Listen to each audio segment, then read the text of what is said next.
자, 갑질 논란에서 시작된 이해훈 기획예산처 장관 후보자 의혹. 이게요, 지금 가지수가 점점 늘어나고 있습니다. 눈덩이처럼 불고 있는데요.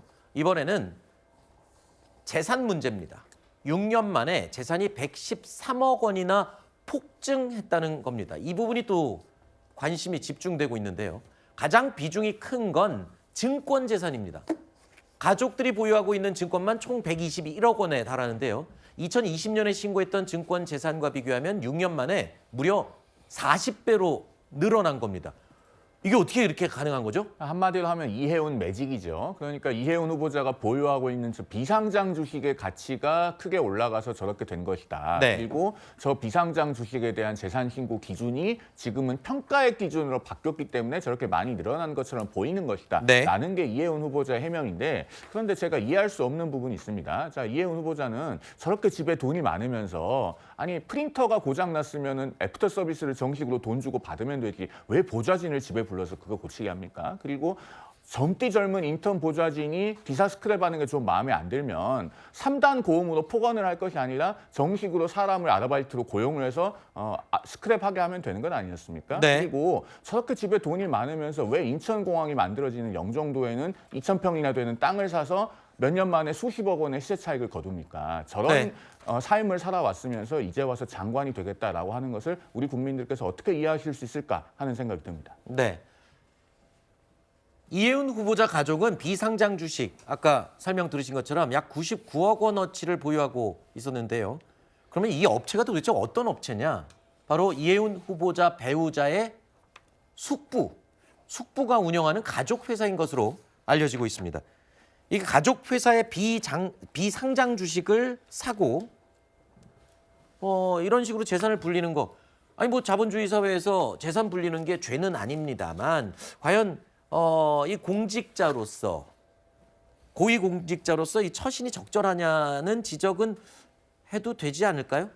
뭐 그런 지적이 충분히 있을 것 같습니다. 네. 특히나 이제 이해훈 후보자가 예를 들면 뭐 기업인 출신이어서 본인이 가지고 있던 회사의 뭐 주식이라든지 아니면은 뭐 투자해서 얻은 것이라든지 이렇게 되면은 뭐 많은 국민들이 이해하고 경영자로서 뭔가 네. 실력이 있나 보다 생각할 텐데 그게 아니잖아요, 지금. 이분이 몇십 년 동안 계속 정치만 하셨잖아요. 그렇죠. 근데 이제 정치인이 뭐 여러 가지 뭐 투자도 할 수 있지만 네. 뭐 비상장 주식은 사실은 일반인은 쉽게 거래할 수 없는 것이고 그렇죠. 그리고 뭐 영종도 땅 관련 것도 지금 나온 정황만으로 뭐 투기냐 이거냐 정확하게 확인할 수는 없지만 약간 부적절해 보이는 측면도 없지 않아 있습니다. 네. 그렇기 때문에 여러 가지 이 본인에 관련된 이 논란들을 네. 청문회에서 보다 진실하고 진정성 있게 소명하는 것이 지금 무엇보다도 중요하다. 네. 이런 말씀을 드리겠습니다.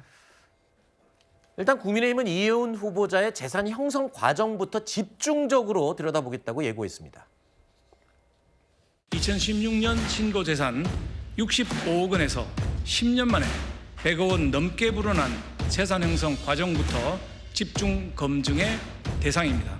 진행되는 모양이 완전 강선우 후보자와 똑같을 것 같다. 탈탈 털리고 막판에 김현지 전화받아서 그만두는 모양으로 갈 가능성이 매우 높기 때문에 차라리 본인이 일단 사퇴하는 것이 국민들 정신건강에도 더 좋겠다. 사퇴 여부 목소리가 좀 높아지고 있는데 정치에 좀 입장 변화가 있으실까요? 아니 저기 청문회에서 다 소상히 설명할 수 있는 사안들입니다. 이번 정부 코스피 우천 시대 얘기하는데 생각 없으실까요?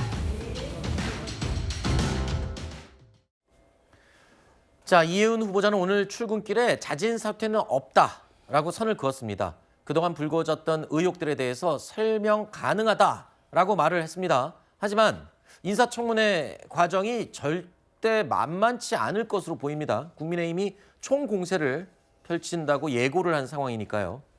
자, 그리고 아까 이해훈 후보자의 주식 관련 재산 말씀을 드렸는데 한 가지 또 특이한 점이 있습니다. 아들이 3명이 있는데 이 아들 3명도 역시 아까 말씀드린 그 가족회사의 비상장 주식을 가지고 있습니다. 각각 아들 1명당 800주씩, 돈으로 치면 31억 원어치씩 세 아들이 보유하고 있는 겁니다. 여기서 궁금증이 생깁니다. 국민의힘에서는 자, 과연 20대, 30대 젊은 아들이 이거 어디서 돈을 난 거냐? 이걸 어떤 돈으로 산 거냐? 증여세 관련 의혹을 제기한 겁니다. 금수저 삼형제에 대한 증여세 의혹을 해명해야 합니다. 이 후보자의 세 아들은 특정 회사의 비상장 주식을 각 800주씩 모두 2,400주 보유하고 있습니다. 총 31억 원에 달합니다. 그런데 증여세 납부 내역이 수상합니다. 이 후보자는 2021년 5월에 세 아들이 각각 4,300만 원씩 납부했다고 합니다. 하지만 2021년은 장남이 30살, 차남이 28살, 삼남이 24살에 불과했습니다. 세 아들 모두 직장도 다니기 전이었습니다. 그런데 무슨 돈으로 이렇게 많은 증여세를 냈습니까? 증여세 원천이 혹시 엄마 찬스였습니까? 자, 그러니까 주식은 산 게 아니고 증여를 받은 거예요. 할머니한테서. 거기까지는 문제 없습니다. 근데 방금 얘기한 게 이제 증여세입니다. 이게 액수가 워낙 크다 보니까 세금만 증여세가 4천만 원이라는 거예요. 어머, 세금 4천만 원 냈어. 이것도 겉으로는 문제가 없어요. 근데 20대, 30대 젊은 친구가 4천만 원이 이렇게 턱턱 있기 힘들지 않나. 이런 지금 문제 제기예요. 그 어머니 아버지가 다 해주지 않았겠습니까? 저도 직장 생활 많이 오래 했는데 네. 그만한 돈이 없거든요. 네. 그러니까 부모님이 그렇게 안 해주면 그거 할 수가 없어요. 네. 근데 저는 참 희한한 게 국민의힘 의원들 저렇게 떳떳하게 얘기할 입장입니까? 제가 알기로 어떤 아들은 17세인데 통장에 막 7억 있고 또 그분도 증여세 냈다고 하더라고요. 또 어떤 분은 30대 아들인데 모 회사에서 퇴직할 때 50억씩 받고 그랬어요. 근데 그런 거 국민의힘에서 잘못됐다고 지적했습니까? 그래서 저는 이해운 후보자의 이 금수저 삼형제와 관련해가지고는 청문회 때 따져 물으면 될 일입니다. 그래가지고 뭐 증여세를 똑바로 안 냈거나 그러면 국민들이 평가하시겠죠. 그런데 저는 국민의힘에서도 이런 거 지적하려면 국민의힘의 현역 국회의원이 됐든 전직이 됐든 자식들이 지금 비상장 주식을 가지고 있는 거 없는지 이렇게 어린 그 친구들이 통장에 돈이 많이 있는지 이런 거에 대해서 전수조사 한번 해봤으면 좋겠어요. 네. 그리고 지금 이해운 후보자와 관련된 이 뭐 금수저 자식들의 이 논란들, 재산 논란들 뭐 저번 주에 있던 일입니까? 네. 저번 달에 있던 일입니까? 네. 보니까 뭐 2016년 뭐 얘기하는데 그러면 국민의힘에서 소속돼 있던 정치인 아니었어요? 네. 근데 저는 여기에 대해서 이제 자기 진영 떠났다고 해서 저렇게 네. 막 얘기하는 것이 자기 얼굴에 치맥기가 아닌가 싶습니다. 네, 제가 아까 31억 원치씩이라고 잘못 말씀드렸는데 800주씩 총 31억 원어치의 주식입니다. 네. 팩트 체크를 하나 하자면 저 이해운 후보자의 아들들이 증여세를 냈다고 하는 시점은 2021년 5월 아닙니까? 네. 이해운 후보자는 2020년 5월까지 국회의원을 했기 때문에 저 2021년 5월에는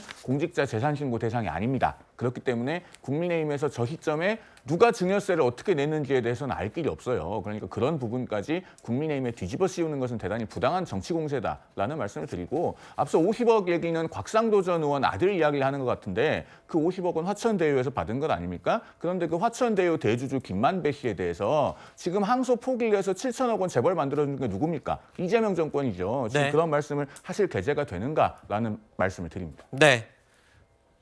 지금 이해운 후보자의 재산 증식에 대한 이야기를 하고 있는데 아까는 이제 주식 재산을 말씀을 드렸고요.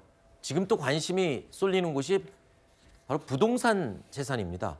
2016년에 27억 원이었는데요. 2026년 현재는 48억으로 늘어난 상태입니다. 이해운 후보자 가족의 부동산 재산 증식에 관심이 쏠리는 이유가 있습니다. 바로 영종도에 땅 투기를 한 게 아니냐라는 의혹이 제기된 거죠. 그런데 문제 영종도 땅 매입 때요. 개발 정보를 사전에 입수한 것 아니냐는 의혹이 제기된 겁니다. 이게 무슨 일이 있었던 거죠? 이해운 후보자가요. 한국개발연구원 그러니까 KDI 출신입니다. 1999년이죠. 그러니까 2001년도에 인천국제공항이 개항할 때인데 그 개항하기 전에 인접도로를 어떻게 설계하면 이게 타당성이 있을지 이런 예비 타당성 조사를 총괄하는 위치에 있었던 겁니다. 어허. 그런데 99년도에 이 작업을 했는데 바로 이듬해인 2000년에 인천국제공항 배후도시라고 할 수 있는 지금은 영종하늘도시라고 합니다. 그 영종도에 땅을 13억 원을 주고 매입을 했다고 네. 합니다. 그런데 그 당시에 KDI 출신에 있었는데 이를 2006년에 매도를 합니다. 네. 그러니까 39억 정도의 매도를 한 거예요. 한 3배 네. 정도의 차익을 본 건데 이 시점에는요. 또 이해운 후보자가 국회의원 시절이었어요. 아하. 국회의원 시절이었고 기획재정위에서 활동을 많이 할 때였습니다. 아하. 그렇기 때문에 과연 이러한 내부 정보를 어떻게 잘 했는가, 알 수 있었는가라는 그런 의문이 제기되는 겁니다. 그러니까 2006년에 매도를 했는데요. 2006년 12월에 재정경제부에서 그 배후도시, 그러니까 영종 하늘도시를 개발해도 좋다는 허가가 납니다. 12월에. 네. 과연 그러면 이런 개발 정보를 모르고 매도를 했을까? 이런 네. 부분도 조금 밝혀내야 할 부분이라고 보입니다. 알겠습니다. 그러니까 뭐 개발 정보를 이용해서 땅 투기를 한 거다라고 단정 지을 수는 없습니다. 정황상 그런 의심이 든다라는 것이지. 글쎄요. 이것도 밝혀줘야 될 부분인데 청문회에서 이런 게 시원하게 좀 밝혀질 수 있을지 모르겠습니다.